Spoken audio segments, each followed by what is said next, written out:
Well, would you put your future in this man's hands? Well, this woman did. So far, you've got nothing. Nothing.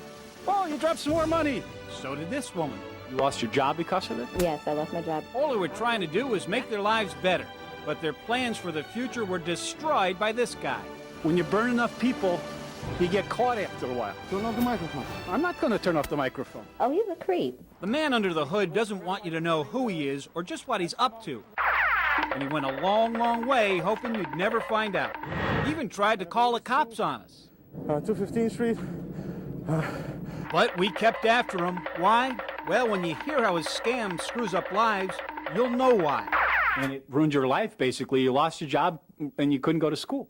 Exactly. This woman who doesn't want to be identified needed a high school diploma to keep a good job at the bank and to go to college. So she answered this ad in the Daily News. It's totally bogus. Yes, it was. She was told for about $100 she could get something called a GED, a high school diploma, by taking a test right from home. You don't take people's hopes and dreams and turn them into nothing. What she got for $98 was some outdated practice test from 4 years ago and this certificate of completion. The problem solvers found out it's a worthless piece of junk from an unlicensed school called the GE Career Center. If you think that's a raw deal, listen to poor Esty McKee. So far, you've got nothing.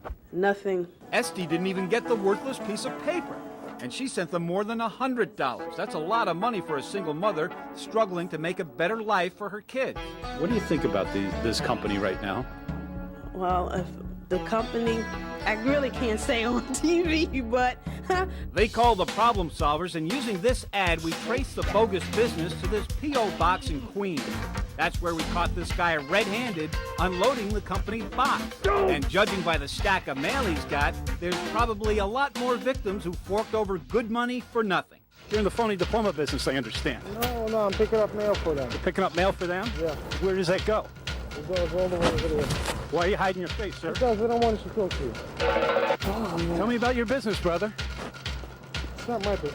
Tell me about okay, then whose business is it? Well, you dropped some more money. There's everybody's money on the ground. The poor people that want diplomas from your bogus business. You got enough people upset, they call us, and we figure out what your scam is. He kept insisting he was just the delivery boy. Uh-huh. We'll get to the bottom of who he really is later. First, a few blocks away from the P.O. box, we uncovered the real office behind the diploma scam. Can you tell me who your boss is? You have to go out the office first.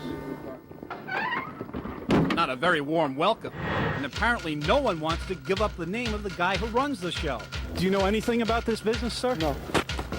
Oh, you dropped some of your mail. Which brings us back to the guy behind the hood and our walking tour of Queens.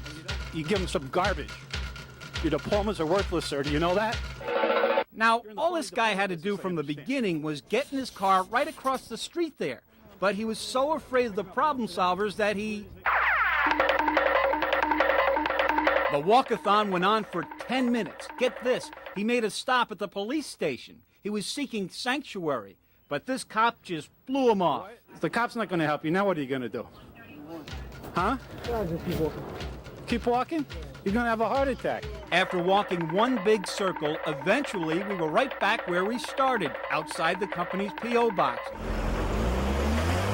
where he finally took off with his car, still insisting he was just the delivery boy. But the problem solvers traced records of the bogus business to Mikhail Fissin. And you guessed it, the guy behind the hood is Mikhail, sometimes calls himself Michael. Seems this delivery boy does a lot more than just pick up the mail he drops. He actually runs the whole show. So we wanted to talk to him just one more time. So you're not the delivery boy, are you? No one should put their future in this guy's hands. Why don't you just fess up, Michael? Why don't you just fess up to what you're doing? Huh? Just fess up to what you're doing, brother.